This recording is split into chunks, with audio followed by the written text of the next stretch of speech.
Hello guys, welcome back to my another blog. तो guys आज हम समझेंगे ये जो हुक होता है, हुक किसको बोलते हैं। कोई इसको बोलता है लिंक बार भी बोलता है कोई, और ड्राइंग वाली भाषा में हम लोग बोलते हैं गाइज ओपन स्टेरअप बोलते हैं। मतलब खुला रिंग इसको बोलते हैं, ओपन स्टेरअप। और इसको वन लेग्स रिंग भी बोलते हैं इसका वन लेग रिंग भी बोलते हैं। जैसे कि ये हमारा बड़ा रिंग हो जाता है ना, तो वो टू लेग रिंग कहलाता है, लेकिन इसको सिंगल लेग्स रिंग कहते हैं। तो गाइज हम इसके बारे में आज डिटेल से जानेंगे, और इसका क्या पर्पज़ होता है और कहाँ कहाँ पे प्रोवाइड किया जाता है, और किस तरह से किस जगह पे लगाया जाता है, और इसका काम क्या होता है, उसके बारे में जानने की कोशिश करेंगे आज। तो गाइज हमारे वीडियो के अंत तक बने रहें।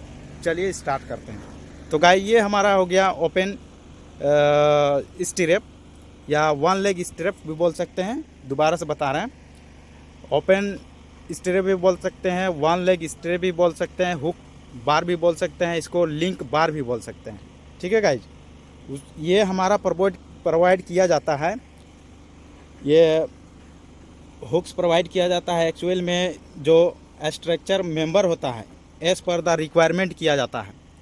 जहाँ पे ज़रूरत होता है, जिस जगह पे ज़रूरत होता है, एज़ पर रिक्वायरमेंट के अनुसार ही इसको प्रोवाइड किया जाता है। अधिकतम इसको आप देखोगे कि कॉलम में यूज किया जाता है। ये जो लिंक बार है, यहाँ से अगर समझ में नहीं आया, देखिए नीचे हमारा पड़ा हुआ है एक दो, ये आप कहोगे गाइज कि ये एक तरफ से हुक बना हुआ है और एक तरफ से खुला है, तो ये बांधने के समय इजी से फंस जाता है, इसलिए एक तरफ का ओपन रखा जाता है। और जब ये गाइज हम कॉलम को कास्ट करेंगे, शटरिंग लगाएंगे, शटरिंग लगाने से पहले इसका जो एक साइड का पार्ट होता है, इधर से देखते हैं, ये एक साइड का पार्ट होता है, ये तो मुड़ा हुआ है, दूसरे साइड पे सीधा है। जैसे कि ये देख सकते हैं सीधा है, तो इसको बेंड किया जाता है डाई लगा करके। जो मिस्त्री का डाई रहता है, मिस्त्री सब लगाते हैं, वो डाई लगा के बेंड कर दिया जाता है इसको, और दोनों तरफ से लिंक बन जाता है हुक, इस तरह का पकड़। इसका एक पहला पर्पज़ है गाइज कि ये means you can say right prevent seismic moment. इससे भूकंप जो हलचल होता है, सेस्मिक मोमेंट होता है, भूकंप से हलचल होती है, उससे ये प्रिवेंट करता है, मतलब रोकता है। और ये जो हमारा लॉन्गिट्यूडनल बार होता है, ये सीधा सरिया गया है, इसमें देखिए लॉन्गिट्यूडनल बार है, ये लॉन्गिट्यूडनल बार है, वर्टिकल रूप से इसको पकड़ के रखता है, इसको अपने जगह से दूसरे जगह में मोमेंट नहीं करने देता है, ये अपने जगह पे फिक्स रहता है। ये दूसरा कारण हुआ। तीसरा कारण है prevent concrete from splitting outward. It means आप कह सकते हैं कि कंक्रीट के बाहरी ओर विभाजित होने से रोकता है। ठीक है गाइज, ये जो इसको जब पकड़ा रहेगा अंदर से, तो ये जब कंक्रीट हो जाएगा, आउटर फेस हो जाएगा हमारा कंक्रीट फेस, तो ये जो लॉन्गिट्यूडनल बार है, आप वर्टिकल बार भी बोल सकते हैं, ये बाहर की ओर आने नहीं देता है। जैसे कि इसको पकड़ के रखता है वर्टिकल बार को, जिस प्रकार ये रिंग सभी वर्टिकल को पकड़ के रखा है, इस प्रकार इसका भी कहीं ना कहीं भूमिका होता है, रोल होता है, ये वर्टिकल पार को सेफ रखने का और सुरक्षित रखने का। और ये आपस में जकड़ के रखता है ताकि बाहर की ओर फैले नहीं। जैसे हमारे जो कई तरह का कॉलम होता है गाइज, कॉलम होता है, उसमें अधिकतम कहीं कहीं आप देखने को मिला होगा कि बकलिंग एक बीमारी होता है कॉलम का। जिस प्रकार आदमी में बीमारी होता है, इसमें भी बीमारी होता है गाइज। तो एक बकलिंग का बीमारी होता है, जैसे कि ये एक्स्ट्रा लोड होने के कारण बीच से पचक जाता है, देखिएगा ऐसे रहता है, पचक जाता है बीच से, तो उसको बोलते हैं बकलिंग। तो बकलिंग होने से भी प्रिवेंट करता है, यानी रोकता है इसको, कॉलम को।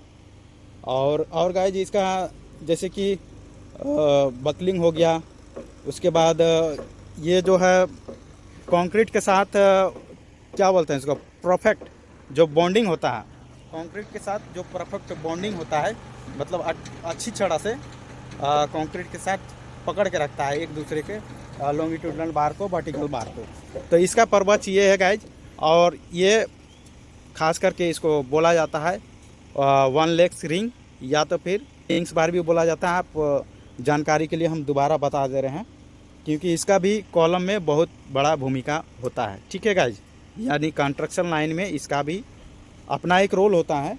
और जो हुक्स बार बनाते हैं हम लोग, तो हुक्स बार बनाते हैं तो गाइज ये हमारा होता है आपका 180 डिग्री में ये मुड़ा रहता है, 180 डिग्री में बेंड होता है। ये दोनों तरफ से होगा। ये लगाने के बाद जो कॉलम में फिट हो जाएगा, उसके बाद इसको बेंड किया जाएगा, इस तरह का हो जाएगा। ये हमारा जो मूव करती है, बेंड करती है, वो 180 डिग्री में बेंड करती है। और ये गाइज कम से कम ये जिस डाया का है उस डाया का बार से 9D कम से कम ये होना चाहिए। यानी मान लीजिए कि ये हमारा 8 mm का सरिया है, तो 8 गुने 9D यानी 8 9 72, लगभग 70 mm आपका यहाँ से यहाँ ये जो लेंथ होना चाहिए, हुक का लेंथ होना चाहिए गाइज। तो इसका ये मेजरमेंट होता है, इसका डिस्टेंस अलग होता है। और यहाँ से यहाँ आप यहाँ से यहाँ 9D ले सकते हैं। और ये डिस्टेंस जो आपका कॉलम में जो रिक्वायरमेंट दिया हुआ है, उस हिसाब से आपका जो स्टीरअप लग रहा है मास्टर रिंग, उस हिसाब से इसको बना सकते हैं। तो गाइज ये हो गया आपका, कहते हैं कि hooks are provided in structure member as per the requirement. जब इसका जिस स्ट्रक्चर में रिक्वायरमेंट होता है तो वहीं पे इसको प्रोवाइड किया जाता है। ये इसका मुख्य भूमिका होता है, पर्पज होता है guys, the tension reinforcement should not be slipped in their position. ये इसका पर्पज है कि टेंशन बार होता है जो अपने स्थान से इसको घिसकने नहीं देता है और दूसरे स्थान पर वो अपने जगह पे टिका रहता है। इसका पर्पज ये हो गया। उसके बाद प्रिवेंट सिस्मिक मूवमेंट।